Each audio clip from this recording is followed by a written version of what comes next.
Handa ba nilang paglingkuran ng tapat ang mamamayan? Handa ba silang maging tapat sa bayan? Handa ba silang ipagtanggol ang bansa sa mga dayuhan?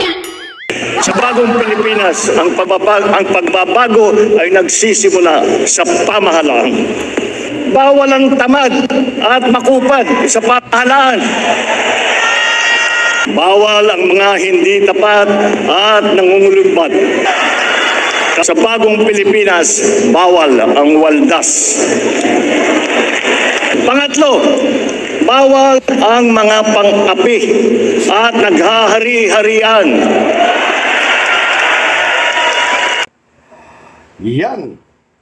Alam niyo mga kababayan, nakatanggap pala ng komunikasyon itong si Senator Bato de la Rosa. Ay, nako. Ito po ay komunikasyon na nanggaling po sa ICC.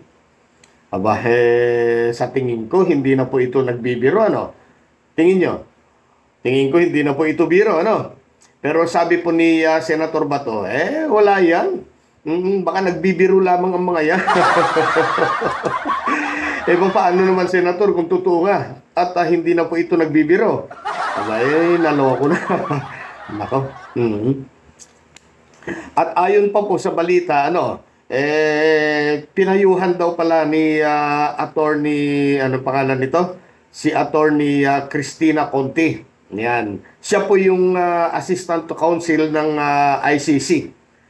Pinayuhan daw itong si Senator Bato de la Rosa, nabubulol ako na huwag niyang basta baliwalain ang mga mensahe na natatanggap mula daw po sa ICC.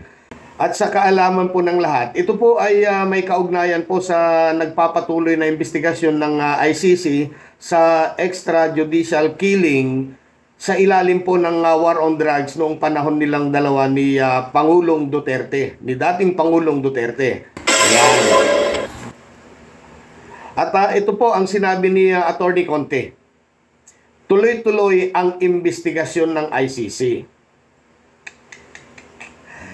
Kaya yung kay Senator de la Rosa, alam nyo, nagsisimula na talaga yung ICC na magsulat-sulat. Kaya sana hindi niya isnabin lang basta-basta yung sinabi niyang email. Oo, ito yung tinanggap niyang communication. May nag-email sa kanya na galing sa ICC daw. Baka ito nga ang naging epekto, napapansin po natin na laging mainit bang ulo ni Senator de la Rosa.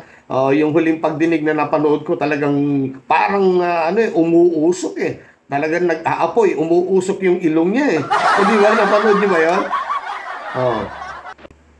Pag nagkataon, baka hindi naabuti nito ng eleksyon Nako. So, Senator, nako, sana medyo maganda. Pag-aralan mo na mabuti ito.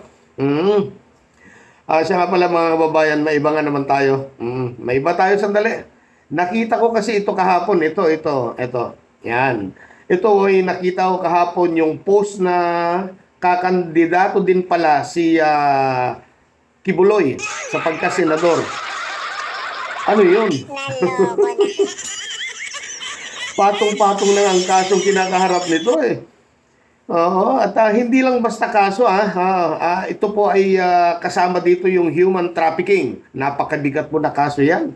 Ganun na ba ang panahon ngayon? Kaya tama po itong balita. Ito po yung balita ngayon. Pag-aaralan po ng Kongreso ang panukalang batas na magbabawal kumandidato sa mga nakasuhan ng heinous crime o mga karumal-dumal na krimen. Dahil tila pang-iinsulto daw sa eleksyon ng bansa ang ganitong hakbangin. Panoorin natin. Some people are making a mockery of this election. Palagi ko nakikita naman ng taong bayan yan. Yung bang napakaraming tatakbo mga senador, no?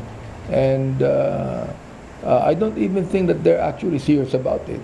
We will look into it na kung may kaso ba yan o talaga matindi ang kaso. Inano natin yung matindi yung kaso na pwede na sabihin natin na hindi na pwedeng tumakbo. Ayan. Oo nga't karapatan po ng bawat tao. Ano po? Basta kwalipikado. Yung magsilbi sa bayan, Oo, yung magsilbi sa bayan ba? Bilang isang senador, congressman o ano pa man. Pero tingin niyo po ba yung ibang tumatakbo ay para sa bayan? O para sa sariling kapakanan at interes lamang? Kagaya din ng iba dyan, ano po, tatakbong senador ng bayan, pero may mga nauna ng pahayag na mayroon silang taong paglilingkuran o pagsisilbihan. Diretsahan na natin. Oo, kagaya po itong si Willie Revillame at saka si Philip Salvador. Di ba? Noon pa man din ay nagpahayag na sila ng pagsuporta dito sa dating Pangulong Duterte at handa silang ikangay mag-ibigay ang kanilang buhay. Oo. At yan, para kay Duterte, hindi po para sa bayan. O, kagaya din po itong si Bongo at saka si Senator Bato de la Rosa. Ano po? Hayagang tapat at sunod-sunuran sa mga kagustuhan po ni dating Pangulong Duterte. Para sa bayan ba yan? Nagtatanong lang po. Huwag na natin pong palalimin ang usapan. Ang pagiging mambabatas po ay kinakailangan ng may utak. Hindi kayo matinukang tao at mabait, ay pwede na. Naalala ko tuloy yung sinabi po ni Dolphy nung siya po ay nabubuhay pa.